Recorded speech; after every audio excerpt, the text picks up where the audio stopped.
Students, आज हम लोगों का जीओसी में सेकेंड पार्ट है और हम लोग देख रहे हैं जीओसी के जो भी इम्पोर्टेंट टर्म्स हैं, जो भी टर्मिनोलॉजी आया है उसके बारे में एक एक चीज़ देख रहे हैं। और हम लोग स्टार्टिंग किए थे क्लीवेज ऑफ कोवलेंट बॉन्ड।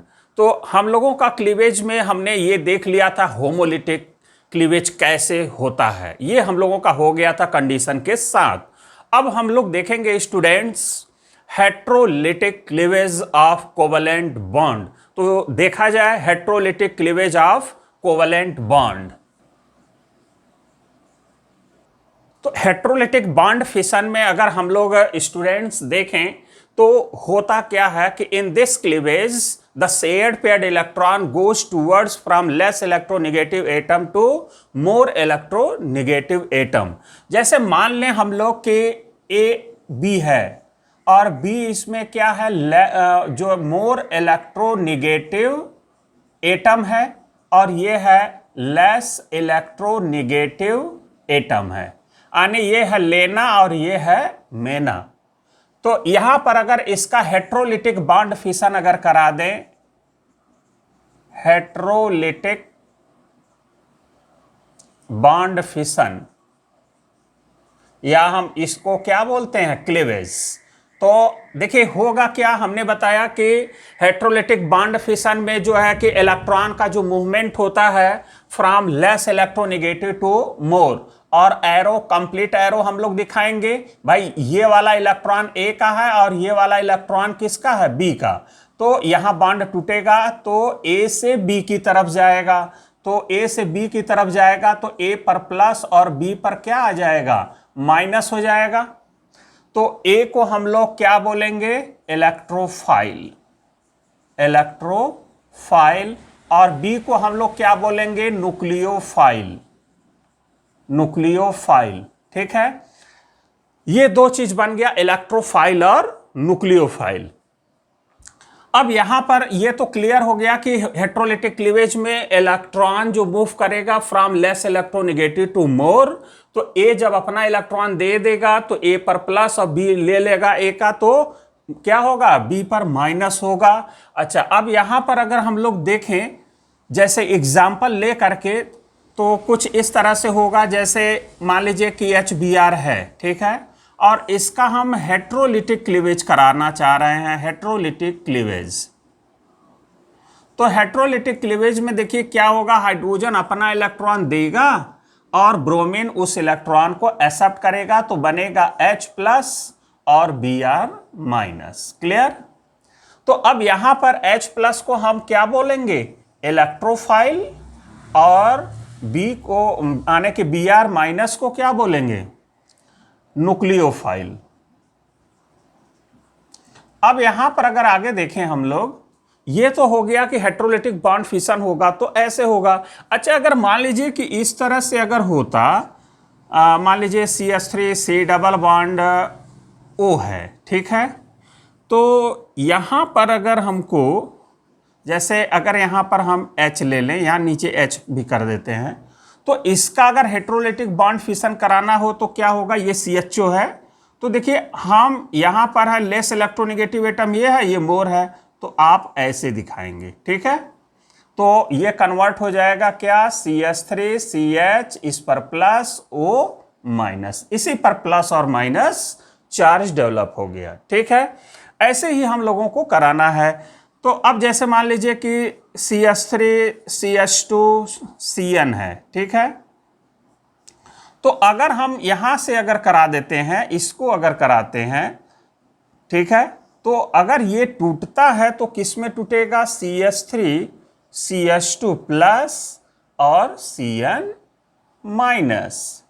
ठीक है, ऐसे होगा। या अगर हम इसके बॉन्ड को तोड़ना चाहें तो N पर माइनस और C पर क्या होगा, प्लस होगा। आया बात समझ में। अगर हम यहां से तोड़ना, स्पेशल कंडीशन दे तब की बात कर रहे हैं, तो यहां से अब समझ में आ गया होगा कि अगर हम यहां पर अगर दिया होता तब तो हम यहां से ऐसे तोड़ते और ये टूटता तो क्या होता, भाई यहां पर डबल बॉन्ड हो जाता और N- हो जाता और ये प्लस हो जाता। क्लियर। तो अब देखिए हेट्रोलिटिक बॉन्ड फिशन आप लोग एग्जाम्पल लेके समझ गए होंगे।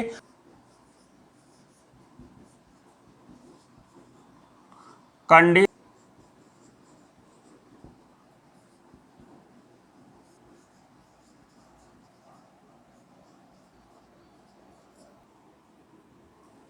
तो स्टूडेंट्स हम लोग अगर देखें हेट्रोलिटिक बॉन्ड फिशन या हेट्रोलिटिक क्लीवेज, तो हेट्रोलिटिक क्लीवेज में आपने देख लिया कि इलेक्ट्रोफाइल और न्यूक्लियोफाइल बनता है।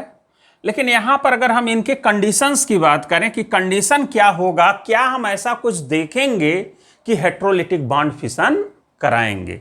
तो हेट्रोलिटिक बॉन्ड फिशन कराने के लिए हम लोगों को तो ये देखना होगा कि ये जो बॉन्डेड एटम है, लेना मेना है, ठीक है, तो उनके बीच इलेक्ट्रोनेगेटिविटी का डिफरेंस क्या है।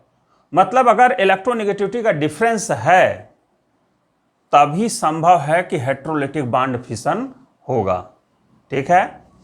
मतलब यहां पर है कि जो जनरल कंडीशन हम लोग अगर देखें कि हेट्रोलिटिक बॉन्ड फिशन कराने के लिए इलेक्ट्रोनेगेटिविटी का डिफरेंस क्या होना चाहिए, ज्यादा होना चाहिए।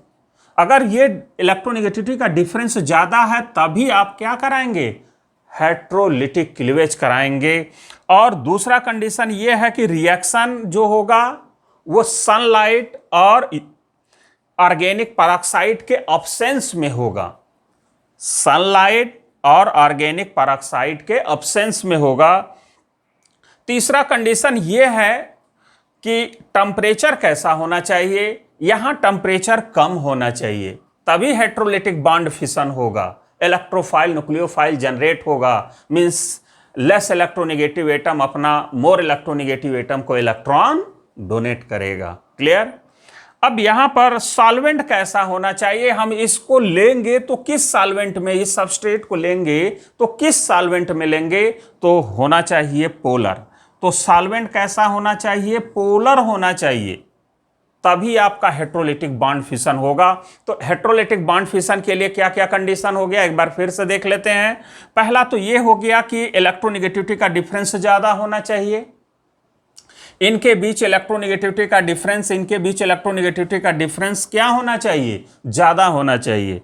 दूसरी बात ये कि ये जो रिएक्शन हो रहा है वो सनलाइट या ऑर्गेनिक पेरोक्साइड के प्रेजेंस में नहीं होना चाहिए। तीसरी बात यह है कि टेम्परेचर जो है कि बहुत कम होना चाहिए। और चौथी बात यह है कि जो सॉल्वेंट यूज करेंगे, जिस कंटेनर में आप इस सबस्ट्रेट को ले रहे हैं, है ना, अगर डिजॉल्व करने की ज़रूरत है तो उसमें जो सॉल्वेंट हम यूज करेंगे वो पोलर होना चाहिए, तब आपका हेट्रोलिटिक बॉन्ड फिशन होगा, इलेक्ट्रोफाइल और न्यूक्लियोफाइल बनेंगे। तो ये हम लोग तो समझ गए कि भाई इलेक्ट्रोफाइल न्यूक्लियोफाइल यानी हेट्रोलिटिक बॉन्ड फिशन और होमोलिटिक बॉन्ड फिशन, ये हम लोग समझ गए। अब हम लोग ये समझते हैं कि ये जो बने हैं, अब तो ये रिएक्शन इंटरमीडिएट बन गया, लेकिन यहां पर अभी दो चीज को और हम देख लेते हैं और फिर हम आते हैं उस पर। ठीक है कि जो रिएक्शन इंटरमीडिएट बन गया तो अब उस पर लगाएंगे इफेक्ट और फिर इफेक्ट की बात करेंगे। ठीक है, तो अब यहां पर हम लोग दो चीज बना है, इलेक्ट्रोफाइल और न्यूक्लियोफाइल। तो जरा इनके हम एग्जाम्पल देख लें, है ना, और उसके बारे में जरा जान लें कि इलेक्ट्रोफाइल न्यूक्लियोफाइल है क्या। और यह भी क्लियर हो गया कि electrophile nucleophile heterolytic bond fission से ही बनेगा। क्लियर। तो अब हम लोग लेते हैं, सबसे पहले हम लोग लेते हैं न्यूक्लियोफाइल।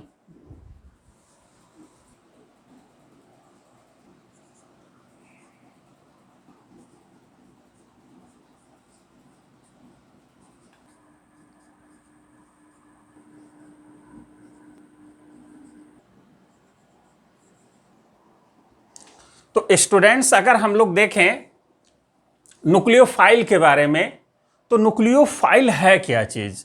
तो पहला पॉइंट ये आता है कि ये इलेक्ट्रॉन रिच होता है, इलेक्ट्रॉनों का धनी होता है। दूसरा है कि ये लेविस बेस होता है, या हम यूं कहें कि जो न्यूक्लियोफाइल होते हैं एक तरह का लेविस बेस होते हैं। तीसरा ये है कि ये अटैक कहां करता है, they attack the substrate at the point of minimum electron density. ये वहां अटैक करते हैं जहां पर इलेक्ट्रॉन की डेंसिटी क्या हो, मिनिमम हो, या it attacks on electron deficient site.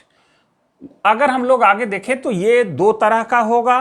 पहला न्यूट्रल न्यूक्लियोफाइल, और न्यूट्रल न्यूक्लियोफाइल के ये सारे एग्जाम्पल्स होंगे, जैसे H2O है, NH3 है, RNH2 है, RNHR है, ROH है, एक्सेट्रा।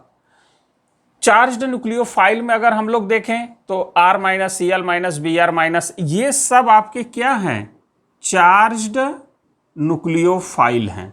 ठीक, यहां पर ये तो हो गया न्यूक्लियोफाइल के बारे में कि ये रिच होगा, लेविस बेस होगा, दो तरह का होगा, है ना, न्यूट्रल होगा, चार्ज्ड होगा, उसके एग्जाम्पल्स क्या होंगे ये हम लोग देख लिए। लेकिन हम पहचानेंगे कैसे? ठीक है, तो पहचान के लिए हम लोग तीन बातों को ध्यान में रखेंगे। यानी कि उसके कैरेक्टरिस्टिक्स की बात करें तो पहचानने का पहला तरीका यह होगा कि उसके जो ऑक्टेट होंगे वो कंप्लीट होंगे। जो सेंट्रल एटम होगा उसका ऑक्टेट कैसा होगा, कंप्लीट होगा। जैसे एक एग्जांपल के रूप में हम लोग अगर देखें, जैसे मान लीजिए कि H2O है, तो H2O में अगर स्ट्रक्चर बनाएंगे तो कुछ इस तरह से आएगा, मतलब बेंड साइड होता है। तो चलिए वैसे ही हम बना देते हैं। तो यहां पर ये हो गया वाटर का क्या स्ट्रक्चर। अब इसके हो गए क्या, लोन पेयर। तो भाई वाटर में अगर देखा जाए तो ऑक्सीजन सेंट्रल एटम का काम कर रहा है, उसके ऑक्सीजन के बैलेंस सेल में 6 इलेक्ट्रॉन होते हैं, एक इलेक्ट्रॉन इस हाइड्रोजन से, एक इलेक्ट्रॉन इस हाइड्रोजन से, 2 इलेक्ट्रॉन चला गया हाइड्रोजन से शेयर करके सिंगल बॉन्ड, 2 सिंगल बॉन्ड बना लिया। बाकी 4 इलेक्ट्रॉन बचेंगे, यानी कि 2 लोन पेयर बचेंगे। क्लियर? अब यहां लोन पेयर क्या इंडिकेट कर रहा है, इलेक्ट्रॉन रिच साइट को इंडिकेट कर रहा है। इलेक्ट्रॉन रिच क्या है, डेंसिटी को शो कर रहा है। तो यहां पर अगर हम लोग ये देखें कि ये इलेक्ट्रॉन रिच साइट है तो न्यूक्लियोफाइल की तरह बिहेव करेगा। तो हम लोग देख रहे हैं इसके कैरेक्टरिस्टिक्स के बारे में। तो इसका ऑक्टेट कैसा होगा, कंप्लीट होगा। तो देखिए कैसे, सेंट्रल एटम का ऑक्टेट कैसे कंप्लीट है भाई, 4 इलेक्ट्रॉन यहां पर है, ये हाइड्रोजन का, ये ऑक्सीजन का, ये ऑक्सीजन का, ये हाइड्रोजन का, यानी 4 इलेक्ट्रॉन यहां, 4 यहां पर। टोटल कितने इलेक्ट्रॉन हो गए भाई, 8 इलेक्ट्रॉन्स हो गए। इसका मतलब है कि इसका ऑक्टेट कैसा है, कंप्लीट है। तो इन सभी में, सभी सेंट्रल एटम का ऑक्टेट कैसा है, ऑक्टेट कंप्लीट है। दूसरा कैरेक्टरिस्टिक्स है कि it has completely filled D orbital. इसमें जो डी ऑर्बिटल होंगे वो पूरी तरह से भरे होंगे, तो वो भी क्या होंगे, न्यूक्लियोफाइल की तरह बिहेव करेंगे, है ना। इसमें अगर देखें तो 3D क्या होगा, पूरा भरा ही होगा। अगर आगे हम लोग देखें, तीसरा जो पहचानने का तरीका है या उसके कैरेक्टरिस्टिक्स होंगे, तो सिंपल एनायन जो होंगे वो न्यूक्लियोफाइल की तरह से बिहेव करेंगे। तो सिंपल न्यूक्लियोफाइल यानी कि एनायंस की बात कर लें, जैसे R माइनस Cl माइनस, ये सब क्या है, एनायंस है, निगेटिव चार्ज। जिस पर निगेटिव चार्ज होता है एनायंस होता है। और ये सभी किस तरह से बिहेव करते हैं, न्यूक्लियोफाइल की तरह से बिहेव करते हैं। तो ये पहचानने का तरीका हो गया कि जिनका ऑक्टेट कंप्लीट हो, जिनका वैकेंट डी ऑर्बिटल कंप्लीट हो, और तीसरा कि सिंपल एनायन जो हो जिस पर निगेटिव चार्ज हो, वो सब न्यूक्लियोफाइल होंगे। यानी कि ये सारे स्पीसीज कैसे होंगे, इलेक्ट्रॉन रिच होंगे। और ये किससे रिएक्ट करेंगे, किसी इलेक्ट्रॉन डेफिशिएंट से रिएक्ट करेंगे या इलेक्ट्रॉन डेफिशिएंट साइट पर अटैक करेंगे। ये बात अच्छी तरह से याद रखेंगे न्यूक्लियोफाइल के बारे में। अब हम लोग लेते हैं इलेक्ट्रोफाइल।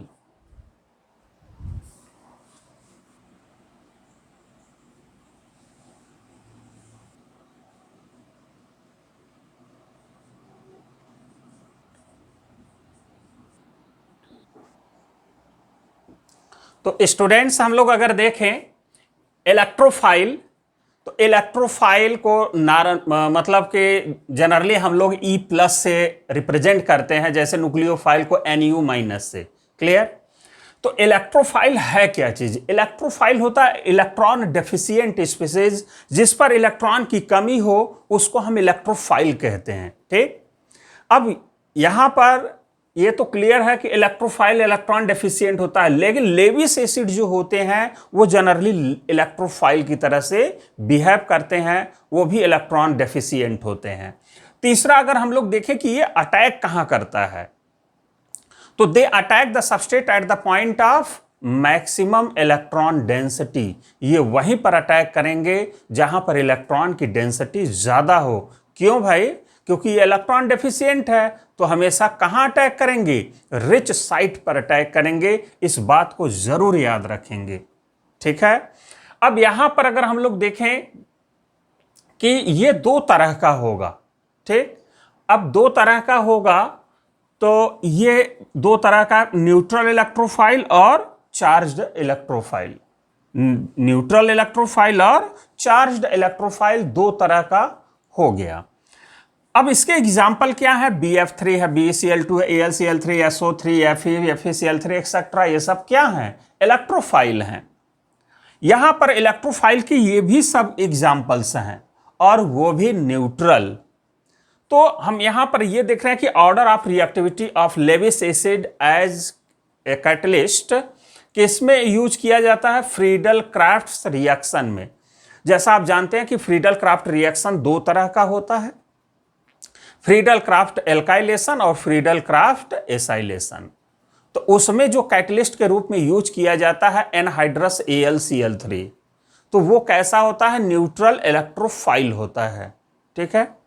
यहां पर जो इलेक्ट्रोफाइल का जो ऑर्डर होता है, रिएक्टिविटी का ऑर्डर होता है, वो ये होता है। मतलब सबसे अच्छा जो आपका कैटलिस्ट माना जाता है इलेक्ट्रोफाइल के रूप में, वो AlCl3 है, और सब एनहाइड्रस के रूप में लेते हैं फ्रीडल क्राफ्ट में। तो AlCl3 हो गया, SbCl5 हो गया, उसके बाद FeCl3 है, उसके बाद TiCl2 है, SnCl4 है, फिर TiCl4 है, TeCl4, BiCl3, फिर ZnCl2। ये उनके रिएक्टिविटी का ऑर्डर है, ये याद रखें हम लोग। दूसरा टाइप है चार्ज्ड इलेक्ट्रोफाइल। चार्ज्ड इलेक्ट्रोफाइल मतलब यहां पर है कि इस पर जो चार्ज हो, पॉजिटिव चार्ज जिस पर होगा, उसको हम बोलते हैं चार्ज्ड इलेक्ट्रोफाइल। तो सिंपल जो कैटायंस होते हैं वो एक्ट्स एज ए इलेक्ट्रोफाइल, ठीक है। तो इस सभी पर पॉजिटिव चार्ज है, इसलिए ये सब क्या होंगे? इलेक्ट्रोफाइल होंगे। यहां पर हम लोग देख रहे हैं कि Cl पर प्लस है, Br पर प्लस है, ये भी इलेक्ट्रोफाइल है।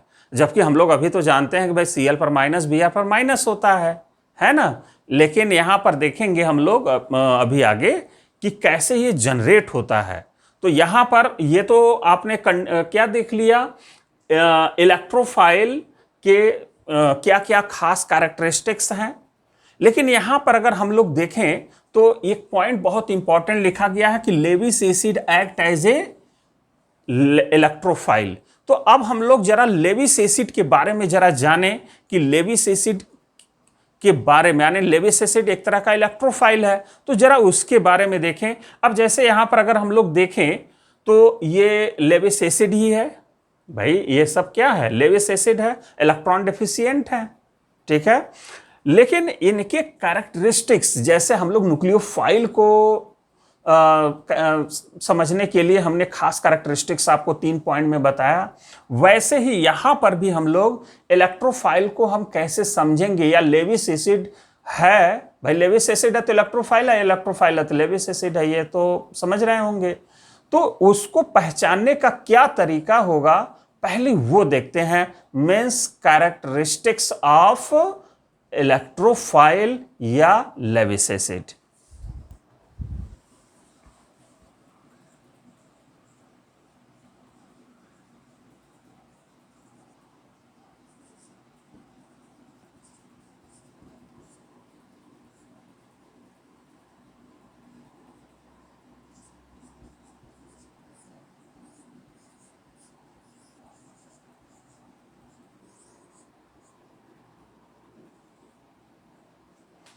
तो स्टूडेंट्स, हम लोग अगर देखें कैरेक्टरिस्टिक्स ऑफ इलेक्ट्रोफाइल या लेविस एसिड, तो एक हम लेकर के चलते हैं लेविस एसिड, ठीक है। तो यहां पर ये कैसा है? It has complete incomplete octet. Incomplete octet, जो इलेक्ट्रोफाइल होगा उसके जो ऑक्टेट होंगे वो कैसे होंगे? इनकम्प्लीट होंगे। या लेविस एसिड होगा उसके ऑक्टेट कैसे होंगे? इनकम्प्लीट ऑक्टेट होंगे। दूसरा है इसके पास वैकेंट डी ऑर्बिटल होगा, ये खास कैरेक्टरिस्टिक्स है हम लोगों का। और जो सिंपल केटायंस होंगे वो लेविस एसिड की तरह से बिहेव करेंगे, मतलब जिस पर पॉजिटिव चार्ज होगा वो सब क्या होंगे, जनरली इलेक्ट्रोफाइल होंगे या लेविस एसिड होंगे। इस बात को ध्यान देंगे। आगे अगर हम लोग देखें इन सभी के एग्जाम्पल्स, तो एग्जाम्पल्स इसके पीछे अभी आप लोग देखे हैं, जैसे एक एक एग्जाम्पल लेकर के देखते हैं। जैसे it has a incomplete octet, जैसे मान लीजिए कि AlCl3 है, तो AlCl3 में ये 3 Cl जुड़े हैं। भाई एल्युमिनियम के आउटर मोस्ट सेल में 3 इलेक्ट्रॉन होते हैं, एक एक इलेक्ट्रॉन से शेयरिंग करके AlCl 3 ठो बॉन्ड बना लिया। तो एल्युमिनियम जो सेंट्रल एटम है इसके बैलेंस सेल में टोटल कितने इलेक्ट्रॉन हो जाएंगे, 2 2 2, ये टोटल कितने हो गए, 6 इलेक्ट्रॉन्स हो गए। अभी भी ऑक्टेट क्या पूरा है, तो हम कह सकते हैं एल्युमिनियम का ऑक्टेट इनकम्प्लीट है, इसलिए वो क्या है, लेविस एसिड है। क्लियर। जिसके पास वैकेंट डी ऑर्बिटल हो, जैसे Fe है, तो Fe अगर हम लोग देखें तो ये क्या बनाता है, आर्गन 4s2 3d6। इसका अगर इलेक्ट्रॉनिक कॉन्फ़िगरेशन अगर आप लोग देखें तो यही आपका होगा 4s2 3d6। तो यहां पर जो है कि इसमें अगर ऑर्बिटल को देखें तो ये क्या है, खाली है। तो इसके पास वैकेंट डी ऑर्बिटल है, इसलिए ये भी हम कह सकते हैं कि ये क्या है, लेविस एसिड है या इलेक्ट्रोफाइल है। Simple cations act as a electrophile, जैसे मान लीजिए कि H+ था, ये भी सिंपल केटायन ही है, या R+ था, ये भी सिंपल केटायन है, CH3+ है ना, या RC डबल बॉन्ड O+ है, ये सब क्या है, इलेक्ट्रोफाइल हैं। ठीक है, क्योंकि इस पर क्या है, पॉजिटिव चार्ज है, इसलिए ये सब इलेक्ट्रोफाइल या लेविस एसिड की तरह बिहेव कर रहे हैं। अब यहां पर उसके तो ये हो गए खास कैरेक्टरिस्टिक्स पहचानने के लिए कि इसका ऑक्टेट इनकम्प्लीट होगा, वैकेंट डी ऑर्बिटल होगा और पॉजिटिव चार्ज होगा, तो हम समझ जाएंगे कि वो लेविस एसिड है या इलेक्ट्रोफाइल है। अब उसके फंक्शन क्या होंगे ये हम लोग जाने। फंक्शन में जैसे ये है, आप लेविस एसिड ये समझ गए भाई, AlCl3 अभी आपने कहा क्या है, लेविस एसिड है ये, तो ये लेविस एसिड हो गया। अब इसके फंक्शन क्या होंगे भाई, इसको तो इलेक्ट्रॉन चाहिए क्योंकि उसका ऑक्टेट इनकम्प्लीट है। तो ये क्या करेगा, मान लीजिए कोई कंटेनर है, अब कोई कंटेनर मान लीजिए कि ये है और उसमें हमने ये ले लिया CH3 CH2 Cl और उसी में मिला दिया AlCl3। अब यहां पर ये दोनों जब एक कंटेनर में दोनों मिलाए जाएंगे तो AlCl3 किधर मूव करेगा, जिधर इलेक्ट्रॉन रिच साइट होंगे, क्योंकि ये इलेक्ट्रॉन डेफिशिएंट है तो रिच की तरफ मूव करेगा, एक मैग्नेट की तरह से बिहेव करेगा, वो दोनों एक दूसरे के संपर्क में आएंगे। और जैसे ही ये देखेगा कि भाई क्लोरीन पर लोन पेयर है तो ये इसको इलेक्ट्रॉन रिच से दिखाई देगा, ये इलेक्ट्रॉन रिच साइड दिखाई देगा लेविस एसिड को, तो ये क्या करेगा, इधर मूव करेगा, तो ये क्लोरीन के इलेक्ट्रॉनों को अपनी तरफ खींचने लगेगा।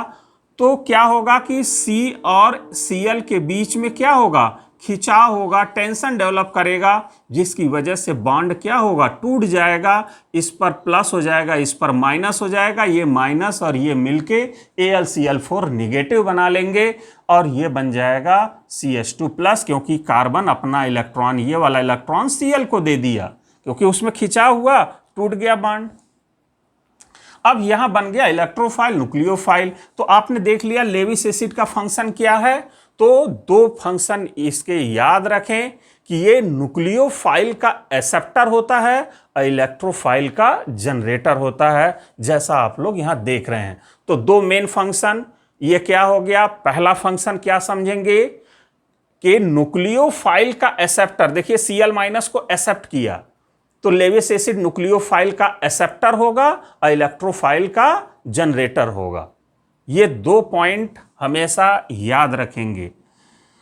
अब यहां पर देखें AlCl3, आप यहां पर क्या करेगा भाई, यहां पर भी देख रहा है कि यहां इलेक्ट्रॉन रिच है, यहां इलेक्ट्रॉन की डेंसिटी ज्यादा है। ठीक है भाई, इलेक्ट्रॉन क्लाउड यहां ज्यादा दिख रहा है इस AlCl3 को, तो ये इस पर अटैक कर दिया। फिर ये खींचेगा, जब ये खींचेगा अपनी तरफ तो ये कार्बन अपना इलेक्ट्रॉन Cl को दे देगा, ये टूट जाएगा और बन जाएगा ये इलेक्ट्रोफाइल और न्यूक्लियोफाइल। इसी तरह से ये लेविस एसिड इस क्लोरीन के इलेक्ट्रॉनों को जब खींचने लगेगा तो इन CCl के बीच में खिंचाव उत्पन्न होगा, खिंचाव होगा, बॉन्ड टूट जाएगा। तो अब यहां से देखिए ये होना चाहिए था होमोलिटिक, लेकिन क्या हो जाएगा, हेट्रोलिटिक। सब में अभी हेट्रोलिटिक हो रहा है। अब देखिए जब इलेक्ट्रॉन खींचने लगेगा तो ये क्या होगा, ये अपना इलेक्ट्रॉन Cl को दे देगा, तो ये हो जाएगा Cl माइनस, तो ये हो जाएगा Cl प्लस, और ये दोनों मिलके AlCl4 बना लेंगे माइनस, और ये बन जाएगा Cl प्लस। Cl प्लस क्या है, इलेक्ट्रोफाइल है। वैसे ही Fe के पास वैकेंट d ऑर्बिटल है तो लेविस एसिड है, ये Br के इलेक्ट्रॉनों को अपनी तरफ खींचेगा, Br प्लस और Fe Br माइनस बना लेगा, इलेक्ट्रोफाइल और न्यूक्लियोफाइल। ऐसे ही यहां पर क्या होगा, FeCl3, ये भी इसके पास वैकेंट d है, ये भी लेविस एसिड है, तो ये भी क्या करेगा, Cl के इलेक्ट्रॉनों को खींचेगा, Cl प्लस और FeCl4 माइनस बना लेगा। अब दो चीज आप याद रखेंगे नाइट्रेशन और सल्फोनेशन के लिए, दो बात। भाई नाइट्रेशन कराना होगा तो HNO3 और H2SO4 लेंगे जो इलेक्ट्रोफाइल NO2 प्लस बनाता है, और HSO4 माइनस और H2O, ये दोनों न्यूक्लियोफाइल होते हैं। तो यहां अटैकिंग जो स्पीसीज होता है वो क्या होता है, NO2 प्लस नाइट्रेशन के लिए। ठीक, तो नाइट्रेशन के लिए ये रिएक्शन आप याद रखेंगे, सल्फोनेशन के लिए ये याद रखेंगे। यहां पर अगर देखें तो ये आपका क्या है, इलेक्ट्रोफाइल ही है, ठीक है, और HSO4 क्या है, न्यूक्लियोफाइल है। लेकिन यहां पर H3O प्लस को ना हम इलेक्ट्रोफाइल कहेंगे और ना ही न्यूक्लियोफाइल कहेंगे। क्यों भाई, अब देखिए यहां पर जो H3O प्लस है, ठीक है, यहां पर ये लोन पेयर है और ये प्लस है, लेकिन ये इलेक्ट्रोफाइल और न्यूक्लियोफाइल की तरह से बिहेव क्यों नहीं करता है, तो यहां पर हम इसलिए कह सकते हैं कि नहीं बिहेव करता है इलेक्ट्रोफाइल की, भाई एक इलेक्ट्रॉन अगर और दे देंगे तो एक और प्लस होगा, इन्हीं दोनों में रिपल्सन होने लगेगा। भाई देने की भी एक लिमिट होगी, ऑक्टेट इसका इनकम्प्लीट हो जाएगा, अभी तो ये ऑक्टेट इसका कैसा है, कंप्लीट है, ठीक, और दे देने के बाद इनकम्प्लीट हो जाएगा। अगर ये दे देगा तो एक प्लस आएगा, दोनों में रिपल्सन होगा तो स्टेबिलिटी कम हो जाएगी। अब ये तो अब क्लियर हो गया कि न्यूक्लियोफाइल की तरह बिहेव नहीं करेगा, तो अब इलेक्ट्रोफाइल की तरह क्यों नहीं करेगा, भाई प्लस है तो। अगर मान लीजिए कि इलेक्ट्रोफाइल होगा तो भाई इलेक्ट्रॉन लेने के लिए तो कोई ऑर्बिटल खाली होना चाहिए। भाई मेहमान तभी बुलाएंगे जब घर में जगह हो, बैठाने के लिए जगह हो, है ना, तभी तो बुलाएंगे। तो यहां पर क्या होगा कि इसके पास कोई ऑर्बिटल अब खाली ही नहीं है। देख सकते हैं जैसे ऑक्सीजन है O8 है, तो क्या होगा भाई 1s2 2s2 2p4 होगा। तो 2p4 में देखिए p में 4 इलेक्ट्रॉन तो पहले से ही है ना।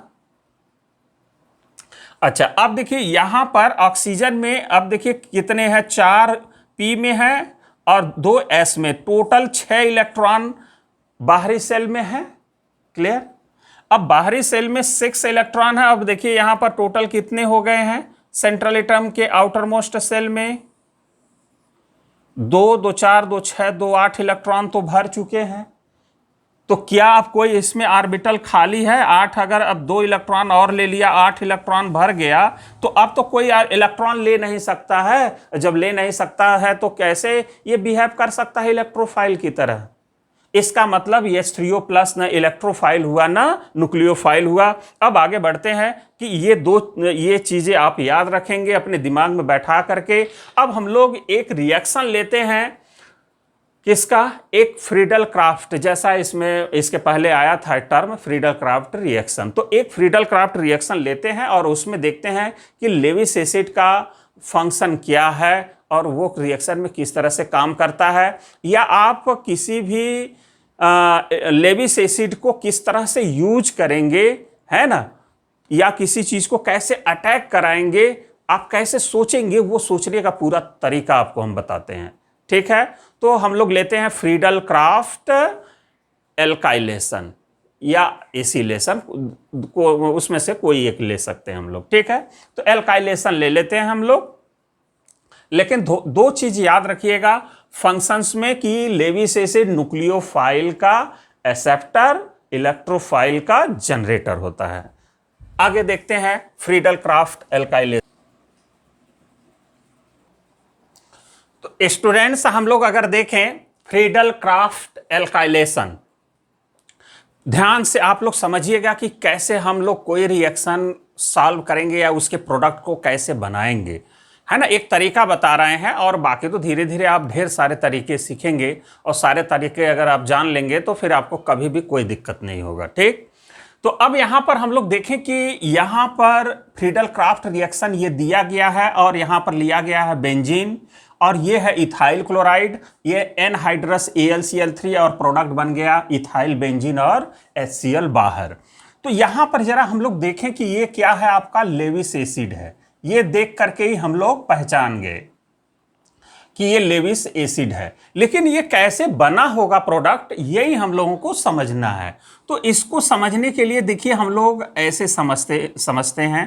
पहले इसका हम लोग देखते हैं मैकेनिज्म कि कैसे ये बना, ठीक है। उसके मैकेनिज्म को हम लोग एक एक करके समझते हैं। तो पहले हम लोग ये समझ लें कि आपने लिया क्या। तो हमने एक कंटेनर लिया, उसमें ले लिया बेंजीन, ठीक।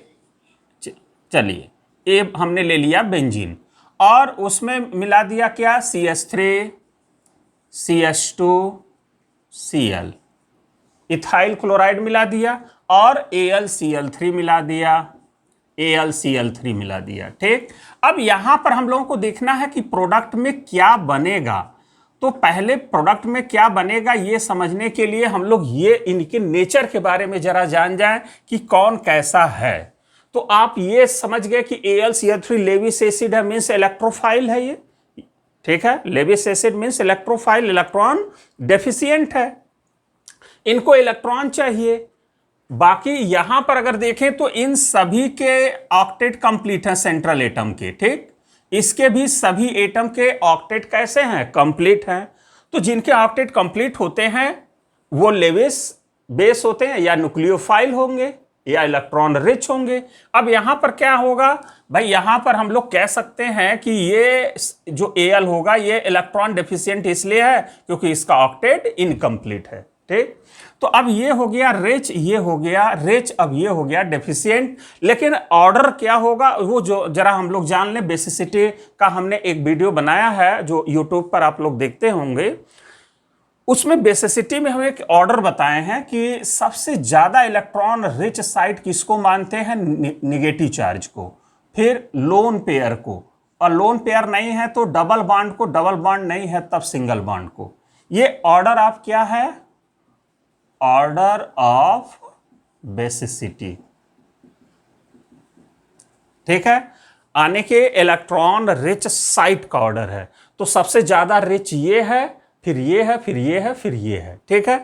तो अब यहां पर ये क्लियर हो गया कि भाई यहां डबल बॉन्ड है और यहां पर अगर देखा जाए तो लोन पेयर है। तो सबसे रिच कौन हुआ, इन दोनों में रिच कौन हुआ भाई, तो हम कह सकते हैं कि इसके लिए ये ज्यादा रिच दिखाई दे रहा होगा क्योंकि यहां लोन पेयर है, यहां सब क्या है, डबल बॉन्ड है। तो लोन पेयर और डबल बॉन्ड में ये ज्यादा इलेक्ट्रॉन रिच हुआ। तो AlCl3 किस पर पहले अटैक करेगा, इसके लोन पेयर पर अटैक करेगा। ये बात समझ में आया कि नहीं भाई, क्लियर। कैसे हम लोग समझेंगे भाई, यहां डबल बॉन्ड है, यहां पर लोन पेयर है और लोन पेयर पहले आता है डबल बॉन्ड से, तो पहले इस पर अटैक करेगा। भाई ज्यादा जो धनी रहेगा उसी के पास AlCl3 जाएगा इलेक्ट्रॉन लेने। तो पहला यही हो गया मैकेनिज्म का पहला स्टेप कि CH3 CH2 Cl, ये जो इसके पास लोन पेयर है इसी पर कौन अटैक करेगा, लेविस एसिड। अब लेविस एसिड जैसे ही इसके संपर्क में आएगा इसके लोन पेयर को खींचने लगेगा, ठीक। लोन पेयर को खींचेगा तो कार्बन और Cl के बीच में खिंचाव उत्पन्न होगा, टेंशन डेवलप करेगा, बॉन्ड टूट जाएगा। मतलब ये टूट गया ऐसे CH2 प्लस और Cl माइनस और ये मिलके क्या बना लेंगे, AlCl4 निगेटिव। तो पहला स्टेप तो यही हो गया, ये प्लस और AlCl4 निगेटिव, इसको आप बोलेंगे इलेक्ट्रोफाइल और इसको आप बोलेंगे न्यूक्लियोफाइल। क्लियर? ये आप लोगों को समझ में आ गया होगा अच्छे से। तो अब यहां पर हम लोग अगर देखें सेकेंड स्टेप में कि इसके बाद अब कंटेनर में क्या होगा। अब देखिए बेंजीन तो है ही, ये तो पहले से है, इस पर अभी कुछ नहीं हुआ। उसके बाद कंटेनर में ये भी बन गया CH3 CH2 प्लस। अब उसके बाद AlCl4 माइनस। अब देखिए हमेशा रिएक्शन एक रिच और डेफिशिएंट के बीच ही संभव होगा, कदापि ऐसा रिएक्शन नहीं होगा कि रिच रिच के साथ हो जाए या डेफिशिएंट डेफिशिएंट के बीच हो जाए, ऐसा नहीं होगा, क्योंकि उन दोनों में रिपल्सन होगा, वो दोनों नजदीक नहीं आ पाएंगे। तो जब दोनों नजदीक नहीं होंगे तो मिलेंगे नहीं तो बॉन्ड का फॉर्मेशन नहीं होगा। क्लियर? अब यहां पर देखिए, अब ये स्थिति हो गई। अब यहां पर देखिए कि अब ये रिच हो गया। अब एक चीज और याद रखें हम लोग कि जो जिससे जनरेट होता है दोबारा उस पर अटैक नहीं करता है। जो जिस पर अटैक जो जिससे बना होता है, जैसे ये बना है किससे, इस वाले से AlCl3, भाई Cl माइनस इसी में से निकाल दें, तो इन दोनों से क्या है, ये बना है। जो जिससे जनरेट होता है वो उस पर दोबारा अटैक नहीं करता है। भाई अपने घर वाले पर कोई नहीं करता है अटैक, ये ध्यान दें कि जो जिससे जनरेट होगा वो स्पीसीज उस पर दोबारा अटैक नहीं करेगा। इस बात को ध्यान देंगे, बस इतना ध्यान देना है। अब देखिए ये रिच हो गया। अब ये भी इलेक्ट्रॉन, बेंजीन इलेक्ट्रॉन का सागर होता ही है। अब यहां पर निगेटिव है, ये क्या है, ये भी पाई इलेक्ट्रॉन्स हैं, तो ये भी रिच, क्या इनके बीच रिएक्शन होगा रिच के बीच में? तो होगा आंसर कि नहीं। क्या इनके बीच रिएक्शन होगा? ये नहीं, क्योंकि ये तो इन्हीं से जनरेट हुए हैं ना, यही दोनों आपस में मिलके जनरेट किए हैं, तो फिर दोबारा रिएक्शन उनके बीच नहीं होगा। तो ये इन दोनों के बीच नहीं होगा, इन दोनों के बीच में नहीं होगा, तो कौन सी पॉसिबिलिटी बना? तो पॉसिबिलिटी ये बना कि इनके बीच होगा रिएक्शन, ये रिच ये डेफिशिएंट। तो दूसरा स्टेप यहीं से स्टार्ट होगा। तो अब हो गया बेंजीन ये, और इस पर अटैक करने जा रहा है CH2 प्लस यानी इलेक्ट्रोफाइल। अब जैसे ही ये इलेक्ट्रोफाइल इसके करीब आएगा, अब वो इलेक्ट्रोमेरिक इफेक्ट के द्वारा क्या होगा, ये बॉन्ड ऐसे तोड़ देगा। ठीक है? तो अब ये जब बॉन्ड टूट जाएगा तो इसका ऐसे एरो का मतलब हमने आप लोगों को बता दिया था कि इस एरो का मतलब क्या होगा। अगर हम ऐसे एरो दिखा दिए तो इसका मतलब है हेट्रोलिटिक बॉन्ड फिशन। इसका मतलब कि इस पर निगेटिव चार्ज, इस पर पॉजिटिव चार्ज। इस एरो का मतलब ये होता है कि ये बॉन्ड अब टूट चुका है, इस पर निगेटिव और इस पर पॉजिटिव, हेड की तरफ निगेटिव टेल की तरफ पॉजिटिव। अब यहां पर ये निगेटिव और पॉजिटिव मिलके क्या कर लेंगे, बॉन्ड का फॉर्मेशन कर लेंगे। और जब बॉन्ड का फॉर्मेशन करेंगे तो किस में कन्वर्ट हो गए भाई, अब ये बन गया CH2 CH3।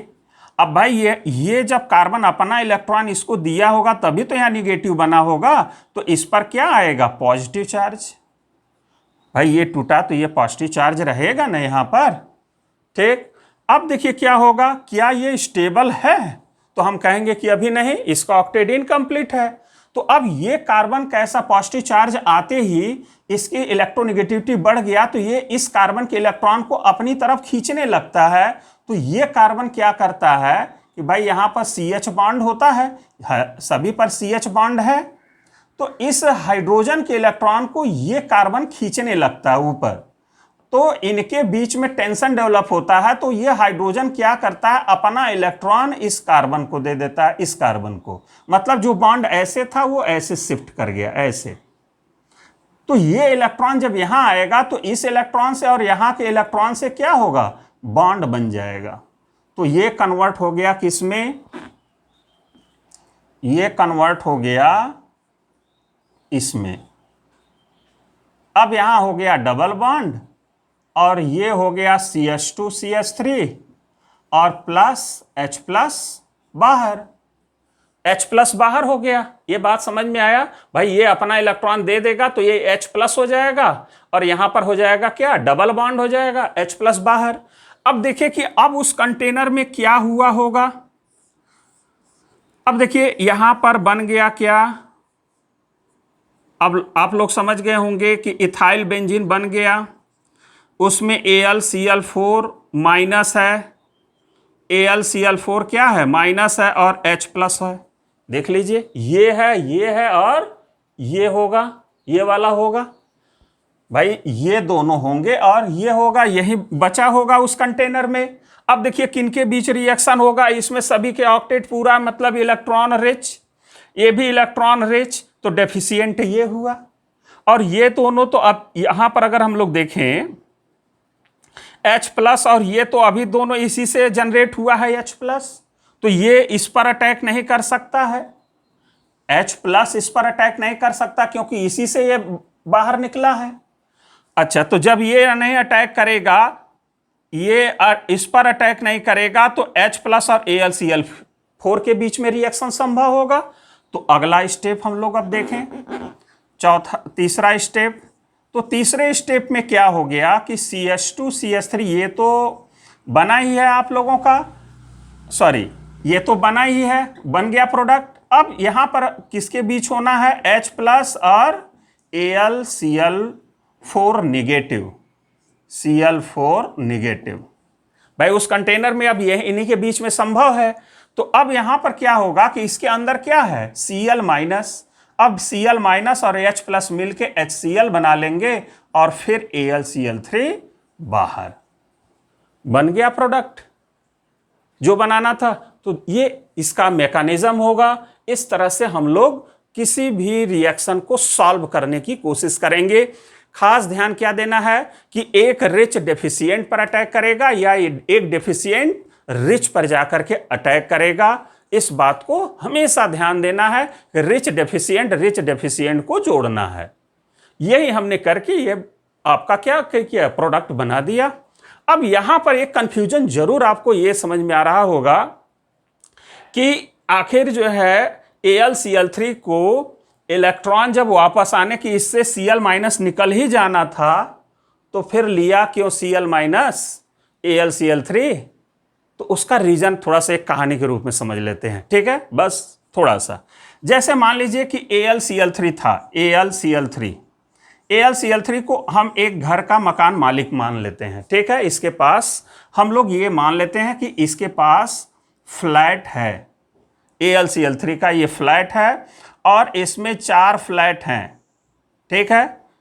AlCl3 देखिए इसके पास कितने Cl जुड़े हैं, 3 Cl।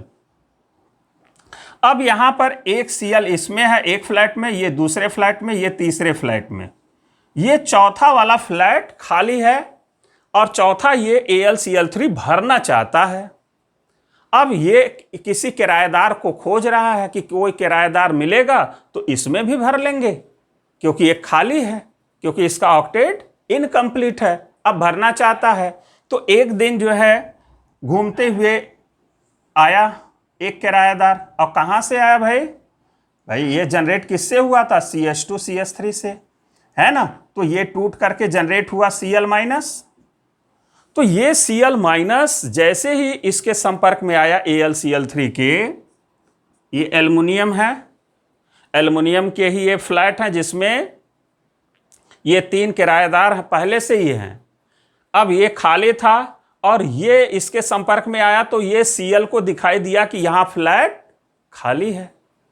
अच्छा, अब यहां एल्युमिनियम को दिखाई दिया कि यहां इलेक्ट्रॉन रिच है, मतलब एक किराएदार है, उसको हम पकड़ के अपने फ्लैट में रख लेते हैं। ये आया AlCl3, सॉरी ये ग्रुप आया, Cl आया इससे। तो Cl जब आया तो यहां रहने लगा, तो रहने लगा तो अब क्या होगा, अब जब यहां आ गया तब इसको समस्या समझ में आने लगा कि अब पहले से हम ज्यादा बच चुके हैं। देखिए कैसे, अब इसको हम लोग ऐसे समझते हैं। अब देखिए यहां पर जब ये आया AlCl3 के पास ये Cl, तो अब देखिए यहां पर क्या हो गया कि 4 Cl हो गए, ठीक।